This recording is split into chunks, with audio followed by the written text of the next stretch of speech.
네, 반갑습니다. 자, 이제 제 5절 편입니다. 5절 편의 113페이지입니다. 기타 용도 지역과 용도 지구와 용도국에서의 기준적인 특례 나와 있네요. 그래서 우리가 용도 지역, 용도 지구 구역에서의 행위 제한들의 기타 특례가 나오는데, 자, 첫 번째 보시면 이제 기타 기존 건물에 대한 특례, 이건 시험에 안 나옵니다. 안 나오니까 한 장을 넘어가세요. 자, 그 다음 페이지도 보니까 보실 만한 것이 왼편은 1절 없습니다. 시험에 안 나옵니다. 나온 적이 없습니다. 자, 오른편 보시면요. 자, 115페이지에 박스가 하나 보입니다. 박스 밑에 괄호 4번 보이죠? 여기 간단히 보고 나서 큰 2번 보겠습니다. 자, 설명합니다. 자, 이제 10번째 수업입니다. 10번째 시간. 기타 특례들이 또 나옵니다. 그래서 이제 10강입니다. 10강 해가지고요. 기타 특례, 기타 각종 적용 특례가 나옵니다. 자, 먼저요. 이제 그 115페이지에 박스 밑에 괄호 4번 가십니다. 이런 말 보이죠? 앞으로 배우실 것인데, 도시군 계획시설, 도시군 계획시설 하면 각종 기반시설 가운데에서 도시군 권리기관을 통해서 설치해보자 라고 결정이 되어진 것을 말합니다. 각종 도로, 철도 등을 설치하는 부지 말합니다. 각종 기반시설을 설치한다 이렇게 아시면 돼요. 기반시설 설치하겠다 이 말입니다. 이거 설치할 때는 말입니다. 해당 그 용도지역 또요 용도지구입니다. 용도지구 여기에 정해져 있는 각종 제한사항들 요 제한사항들을 시설 설치할 때는 적용하지 않는다 이 말이 딱 보입니다. 이건요 도로공사하고 철도공사를 할 때는요 요 지역이 어떤 지역이든 설치할 수가 있다 이 얘기입니다. 그래서 그 도시 주거지역이든 상업지역이든요 또는요 농림지역이든 또 그 지역이 무슨 고도지구 미관지구이든 간에 시설 설치하기 위해서는요 그런 제한들 일절 받지 않는다 이 말 되겠습니다. 그런데 잘 보시면요 하나가 빠졌습니다. 뭐 빠졌죠? 앞전 시간에 배운 용도구역은 빠졌습니다. 용도구역이 정해지면 시설 설치 마음대로 하지 못한다. 방어한다 라는 말입니다. 거린벨트 개발 제한 구역, 시가 조정 구역 요 안에서는요 도로공사 마음대로 못합니다. 배웠습니다. 여러분들. 시가와 조정구역 안에서는요 도시군 계획 사업을 할 때도 국토교통부 장관이 인정하는 사업만 할 수 있다라는 말을 배운 적이 있습니다. 이같이 도로공사, 철도공사, 터널공사 할 때도 그 장소가 용도구역, 거린벨트나 시가조정구역이면 마음대로 못한다. 용도구역 제한은 받습니다. 하지만 용도지역과 용도지구 제한만 받지 않는다. 도로공사 할 때 그 지역이 주거지역, 상업지역, 공업지역, 녹지, 관리, 보전 다 무시한다. 또요 고도지구, 미관지구, 정관지구 다 무시한다. 하지만 거린벨트 무시할 수 없다. 시가와 무시할 수 없다. 그러니까 특정 용도구역이 제한을 받는다. 지역과 지구 제한만 받지 않는다. 이 표현이 도시군 계획 시설 설치할 때는 용도지역과 용도지구와 용도구역 제한 받지 않는다 하면 X입니다. 용도구역 제한은 받는다라는 의미가 여기에 함축되어 있습니다. 그래서 요 체크하십니다. 자, 그 다음에 나오는 상이 또 중요하고 시험에 참 잘 들은 상이 지금 나오네요. 자, 해당 그 토지가 두 군데 이상의 용도에 걸칠 때 어떻게 적용할 것이냐라 합니다. 여러분들 간혹 보시면요, 우리가 도심지에는 별로 없습니다. 그런데 시골 농촌 가시면요, 아주 넓은 땅이 한 필지로 형성이 쭉 되었습니다. 아주 넓습니다. 그런데요, 토지 일부는 딱 보니까 일부입니다. 일부는 보니까 무슨 계획관리지역이다라고 합니다. 그런데 또 일부 토지는 뭐냐, 농림지역이다 이렇게 걸쳐 있는 토지가 나올 수가 있다는 것이죠. 보니까 아주 큰 면적 1만 제곱미터의 거대한 땅이 보이는데 이쪽에 상당 부분 77,000 제곱미터는 농림에 포함되었다. 3,000 제곱미터는요 계획관리에 포함이 딱 되었습니다. 이럴 때 이쪽이 훨씬 더 나은 토지 이용할 수 있는 훨씬 더 아주 좋은 곳입니다. 좋은 곳이야. 그러니까 이분이 자, 한 필지를 분필하면 간단하게 요 전체는 계획관리로 이용하고요. 이쪽은 농림처럼 농사하시면 되겠습니다. 그런데 이 땅 주인이 분필을 하지 않고 요 상태에서 전체 토지를 하나의 용으로서 하겠다라고 계획을 세웁니다. 이럴 때입니다. 그래서 자, 토지 용도 지역하면 어떻습니까? 첫 번째 용도 지역들별로 첫 번째 보니까 건축 제한, 건축물 종류가 결정이 된다라고 합니다. 두 번째 건폐율을 적용합니다. 건폐율. 자, 세 번째입니다. 세 번째 보시면 용적률을 적용하겠다 이렇게 표현 적이 있습니다. 있어요. 여기서 요 2번, 3번은 빼고요. 1번이 중요합니다. 1번 건축 제한을 적용할 때 건물 종류를 결정할 때 계획관리 훨씬 더 많은 건물을 지을 수가 있습니다. 그런데 이분이 요 전체 10,000제곱미터를 몽땅 다 한 개의 토지로 활용하겠다고 하십니다. 이럴 때 건축 제한은 어떻게 할 것이냐가 첫 번째 등장을 합니다. 건물 종류는 어떻게 결정할 것이냐가 등장을 합니다. 그러면요, 아주 크죠? 아주 크면 요쪽은 계획관리에 맞는 건물군을 지을 수가 있다. 요쪽에 위치하면 농림지역에 맞는 건물만 지을 수 있다. 이렇게 됩니다. 그런데 요 토지가 많이 아닙니다. 많이 아니고요. 1000입니다. 1000. 1000제곱미터밖에 안 된다. 그래서 이쪽이 700, 이쪽이 300밖에 안 됩니다. 아주 넓은 땅이면 그 위치에 따라서 건물을 지을 수가 있습니다. 근데 한쪽이든 양쪽이든 보니까요, 330제곱미터, 100평 이하인 땅이 보인다. 예, 땅이 보이네요. 이때는 건축 제한 적용할 때는요, 더 넓은 쪽에 있는 더 넓은 대지가 속하는 토지 용도 지역에 따른다. 이렇게 되어 있습니다. 그러면 전체가 1000제곱미터인데 700이 농림이고 계획관리가 300밖에 안 된다 할 때는 330 이하 계획관리가 보이고 더 넓은 곳이 보입니다. 그러면 건물 종류는요, 이렇게 딱 보일 때는 전체 토지가 전부 다 농림지역에 맞추어서 건축을 해야 됩니다. 이 땅 주인 분리를 받습니다. 분리. 이때는 땅을 쪼개어서 분필을 하여서 따로따로 차분한 것이 훨씬 낫습니다. 나아요. 한 대지가 두 군데 이상 용도 지역에 걸칠 때 여기 건축물 종류 결정할 때는 330제곱미터 이하인 토지가 보일 때에는 더 넓은 쪽이 속하는 대지 규정을 전체 대지에 적용한다. 이렇게 말합니다. 자, 볼까요? 115페이지입니다. 하나의 대지가 둘 이상의 용도 지역과 용도 지구 또는 구역에 걸칠 때에는 용도 지역에 걸치는 부분 중에서 가장 작은 부분의 규모가 330제곱미터 100평 이하인 경우에는 관로 1번에 건축 제한, 그 대지 중에서 가장 넓은 면적에 속하는 용도 지역 규정을 적용한다. 라는 말 보이시죠? 그래서 아주 클 때는 문제가 없습니다. 그런데 걸치는 쪽이 100평 이하인 땅이 딱 보일 때는요, 더 넓은 곳이 보인다 할 때 그 넓은 곳에 있는 건물 종류가 전체 대지에 적용된다. 이분은 불리합니다. 만약에 반대입니다. 반대로 이쪽에 딱 보니까 계획관리 지역이다. 이쪽이 농림입니다. 그러면 여부는요, 분필하면 안 됩니다. 전체 1000제곱미터 다 계획관리에 맞춰서 아주 다양한 건물을 지을 수가 있다. 이 말 되겠죠. 볼까요? 여러분들, 자, 하나의 대지가 두 군데에 걸칩니다. 걸치는 것이 이쪽이 상업지역이 딱 걸칩니다. 상업지역, 일반 상업지역. 이쪽이 준주구에 걸칩니다. 준주구. 자, 준주구가 400입니다. 400. 만약 300입니다. 300. 이쪽이 딱 보니까 600입니다. 600. 700 할게요. 700입니다. 전체가 1000입니다. 제곱미터. 여러분들, 준주거지요. 모텔, 나이트클럽, 룸사동 설치가 안 됩니다. 그런데 상업지역, 모텔, 나이트클럽, 룸사동 됩니다.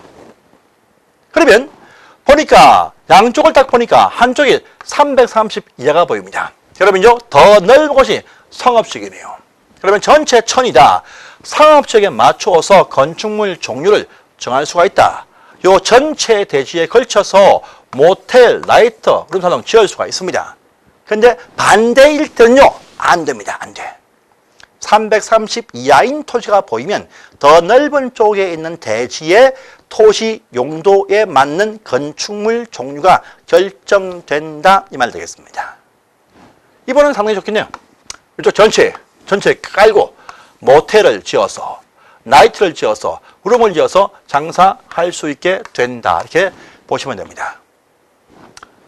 자, 준주거 지역들 용적률 얼마냐? 상한선이 500%입니다. 일반 상업지역 용적률 1300%입니다. 엄청나게 혜택 주네요. 그러면 건물 종류도 물론이고 여기 있는 건축물 규모, 여기 용적률도 더 넓은 쪽이 들어오느냐 하니까 그건 또 아닙니다. 그래서요, 여기 두 번째입니다. 건폐율과 용적률을 적용할 때는요, 토지 면적이 어떠하든지 항상 각각 주어진 만치 비례해서만 적용한다. 이렇게 말합니다. 건축물 종류 결정은 넓은 데 따른다. 하지만요, 건물 규모는 주어진 만치 원래 주어진 그 비례를 합산해서 적용합니다. 볼까요? 그러면요, 요 대지에서 최대로 건축 가능한 그 연면적은 얼마냐? 이렇게 참 시험에 잘 나옵니다. 요 대지 전체는 사업적에 맞춰서 건물 종류를 결정할 수가 있지만 건물 규모, 최대 건축 가능한 연면적이 얼마냐? 이렇게 딱 묻습니다. 시험에 아주 잘 나오는 사항입니다. 이걸 딱 묻습니다. 물으면 보십시오. 상업지역이 포함이 되어진 700제곱미터. 여기는요, 1300% 적용합니다. 1300%. 그리고 준주거인 300제곱미터. 여기는 500% 적용합니다. 해서 곱해보십시오. 3호, 15, 1000, 아니죠? 15,000 제곱미터가 딱 나옵니다. 여기는요, 아우입니다. 예, 700 곱하기 1300 하면 일단 공이 4개입니다. 4개죠? 자, 3, 7, 21. 7, 1은 7. 9입니다. 91,000이네요. 91,000. 이쪽은 91,000 제곱미터. 요거 합해보세요. 합하면 이제 요 전체 대지에서 보니까요, 106,000 제곱미터의 아주 넓은 나이트클럽을 지을 수가 있게 되겠죠. 알겠습니까? 여러분들, 자, 대지가 2군데 이상의 토지에 걸쳐서 형성이 되어 있으면 건축물 종류 결정할 때는 330제곱미터 100평 이하인 토지가 만약에 보입니다. 그러면 더 넓은 이쪽 편이 속하는 용도 지역 제한을 전체 받는다. 건물 종류는요. 하지만 건물 규모, 건폐율과 용적률을 결정할 때는 원래 각각 주어진 그 비례율에 맞추어서 더하면 된다. 이렇게 아시면 돼요. 시험에 잘 나옵니다. 문제 풀겠습니다, 여러분들. 한번 보세요. 저 문제는 시험에 응용으로 잘 나올 수 있는 그런 어떤 부분의 문제입니다. 해서 보시면요, 만약에요. 자, 어떤 시입니다. 어떤 시에 보니까요. 자, 어떤 땅을 가진 갑이라는 분이 있습니다. 이분이 걸쳐있는 땅이 있습니다. 이쪽에 딱 보니까 용도 지역이 이쪽이 2종 일반 주거 지역이고 이쪽은요, 제3종 일반 주거 지역에 걸쳐 있는 토지를 가진 분이 있다라고 합니다. 보니까 3종 일반 주거 쪽에 보니까 이것이 800이 포함이 되어 있고요. 그다음에 2종 일반 주거에 200이 포함이 되어져 있는 땅이 있습니다. 이 땅을요, 분필하지 않습니다. 일단요, 요 3종 일반 주거에 보시면 용적률이 얼마냐 보니까 요 해당 시에서 주어진 것이 300을 딱 300%를 주어놨습니다. 다음에요, 요 2종 일반 주거에서 주어진 그 용적률은 딱 보니까요, 200% 이렇게 상한선이 딱 있다고 가정합니다. 가정해요. 이때입니다. 첫 번째입니다. 첫 번째. 요 대지 전체에서 건축물 종류, 건축 제한은 어떻게 될 것이냐. 두 번째입니다. 요 대지에서 최대 건축 가능한 건물 연면적은 얼마까지 나올 수 있느냐. 이렇게 딱 묻습니다. 뭐래요? 자, 건축 제한입니다. 330제곱미터 이하인 토지가 보이면 더 넓은 쪽 대지에 따른다. 어딥니까? 800이 더 넓네요. 3종 일반 주거. 3종 일반주구에 맞춰서 각종 어떤 건축물 종류를 결정하면 된다. 이 말 되겠습니다. 근데 최대 연면적 규모입니다. 규모는 보시면 800제곱미터는 제3종 일반주거, 200은 제2종 일반주거죠. 그래서 주어진 그 허용 용적률 3종은요 300%다 되겠습니다. 2종은요 보면 200%다 이렇게 딱 되어 있습니다. 각기 주어진 만치 비례해서 곱해서 두 개를 더하면 된다랍니다. 3, 8이 24. 이쪽은요 2400제곱미터 맞습니까? 아니죠? 24,000입니다. 이쪽은요 2는 4, 4,000제곱미터가 됩니다. 합하면 이제 2,800제곱미터에 아니죠? 아니다. 3, 8이 24 맞죠? 2는 4. 예, 맞습니다. 자, 합치면요 28,000제곱미터 크기의 건물 연면적이 나오는 건물을 3종 일반주구에 맞춰서 건축을 할 수가 있다. 이 말 되겠습니다. 아시겠죠, 여러분들? 예. 이렇게 보겠습니다. 자, 그런데 또 하나 더 있습니다. 그 건축 제한이라고 하는 그 116페이지에 다시 제일 올라갑니다. 올라가요. 두 번째 줄에 보시면 관로를 보시면 관로. 근데 도로변에 있는 토지가 있습니다. 토지가 있는데 이것이 도로입니다. 도로 따라 T 모양으로 용도가 구분이 다 이렇게 되었다라고 합니다. 그러면서 도로변 쪽이 상업적이다 라고 합니다. 이쪽이 기타 지역입니다. 이럴 때는요 여러분들 330이 아니고 660으로 평가를 합니다. 해서 상업지역 쪽이 보니까 저기 500입니다. 500. 주거지역이 400입니다. 400이요.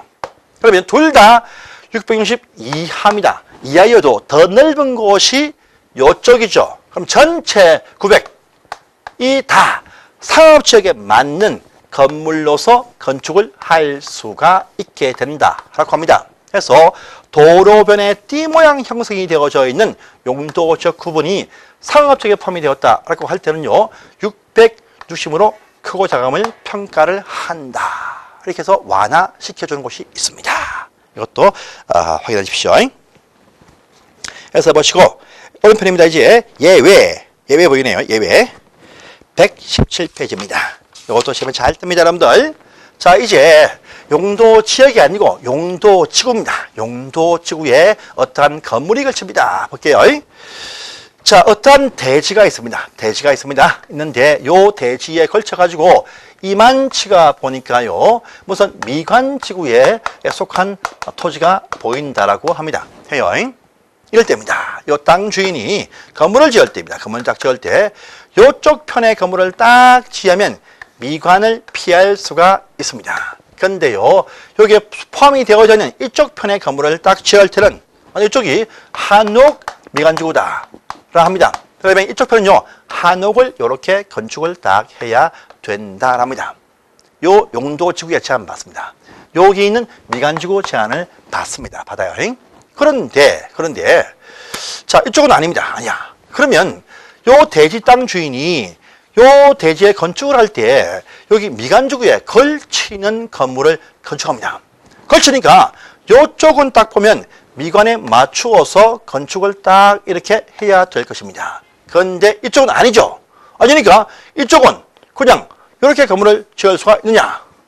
걸치는 쪽만 미관지구다. 뭐가 좀 애매하죠? 애매합니다. 자, 건물을 지을 때 미관지구와 아닌 곳에 걸쳐서 건물이 나올 때는 요금을 전부 다 미관지구에 맞추어서 건축을 해야 된다라고 합니다. 그리고 요 걸치는 건축물 때문에 나머지 대지에서 창고 등의 부속 건물을 지어도 한옥 형태로 이렇게 지어야 됩니다. 이 말은요, 미관지구와 아닌 곳에 걸치는 건축물이 탄생이 되어지면 요 건물 자체뿐 아니고 이 대지 전부가 다 미관지구 제한을 받는다. 만약에 대지가 안 걸치는데 건물을 안 걸치게 이렇게 건축하면 이쪽은 미관 제한 받지를 안 합니다. 걸치면 요 걸치는 건물뿐 아니고 나머지도 전부가 다 미관지구 제한받는다. 미관지구에 걸치는 건축물이 나오는 순간부터 그 건축물과 대지 전부는 다 미관지구 제한을 받게 된다. 라고 1번에 있습니다. 또 있습니다. 자, 요 저기 또 뭐냐 하니까요. 고도지구 높이의 제한을 받는 곳입니다. 여기에 또 대지가 걸친다라고 합니다. 그러면요. 만약에 30m다. 넘지 못한다. 합니다. 그러면요. 이쪽 편은 건물 지을 때 전부 다 30m를 넘지 않게 건축을 딱 해야 됩니다. 근데요. 이쪽입니다. 이쪽은 무시합니다. 80m 이렇게 나올 수가 있다 이거죠. 그런데 이 경우에도요. 요 대지와 아닌 곳에 걸치는 건물을 딱 집니다. 요쪽은 30m. 여기는 쫙 올라갑니까? 아닙니다. 고도지구에 걸치죠. 걸치면요. 요 걸치는 건물이 나온 순간부터 전부 다 30m 제한이 발생합니다. 그 다음에 부속 건물을 지어도 요것도 30m 제한이 발생합니다.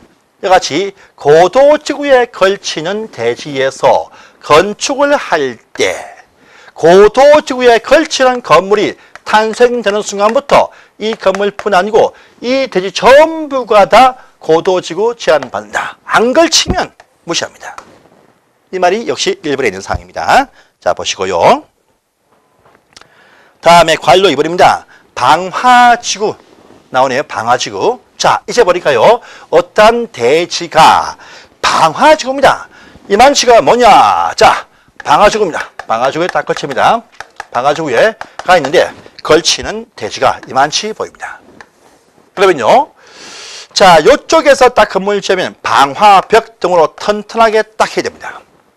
이쪽은요. 방화지구가 아닙니다. 대충 이렇게 지으면 된다. 이건 아니겠죠. 어쨌든 방화지구 제한은 받을 필요가 없다 이거죠. 그런데 이 경우도 보시면 이 땅 주인이 여기 방화지구와 아닌 곳에 걸치는 건축을 딱 합니다.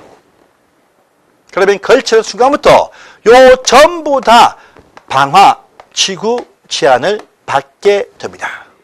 그런데 그 다음번 요쪽 편에서 건축물을 딱 건축할 때는요. 방화지구 제한 안 받습니다. 안 받아. 이 말은요. 방화지구에 걸치는 대지에서 걸치는 건물을 지으면 걸치는 건물 이것 전부만 방화지구 제한 받지 나머지 대지는 방화지구 제한을 받지 않는다. 이 말 되겠습니다. 그런데 이 경우도요.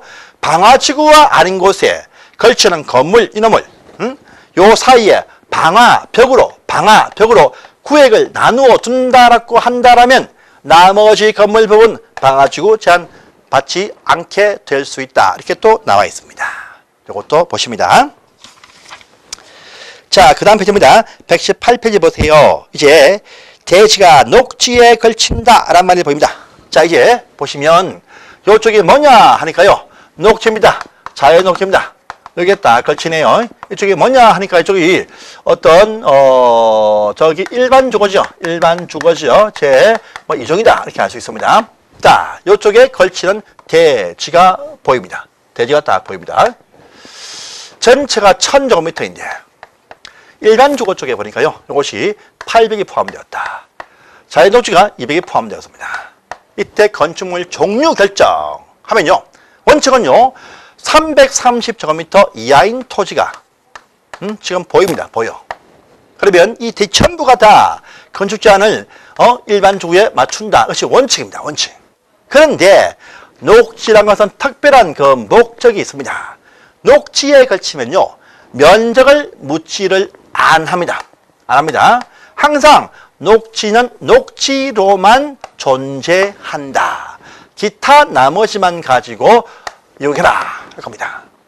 반대로요. 이쪽이 아주 크게 형성이 되었습니다. 이쪽이 800이고 이쪽이 200입니다. 녹지가 800, 주거가 200입니다. 이리 되어도요. 여기 크든 작든 안 묻습니다. 항상 녹지는 녹지로만 존재한다. 이쪽은요. 작아도 주거지에 맞춰서 건축할 수 있다. 녹지에 걸치면 항상 각각 따로 띄어서 각각 이용된다. 이 말 되겠습니다. 이 말이 3번에 나와 있습니다. 그래서 여기까지가 바로 이 대지가 두 군데 이상에 걸칠 때의 토지 용도적인 특례에서 시험에 나올 수 있는 유력한 문제들입니다. 그래서 이 파트를 한 번 더 되짚어서 보시기 바랍니다. 정말 중요한 사항이었습니다. 그래서 보시고, 자, 다음 장이 있는 말이 좀 애매합니다. 애매하기 때문에 여기까지 하시고 다음 시간에 딴 거 보겠습니다. 감사합니다.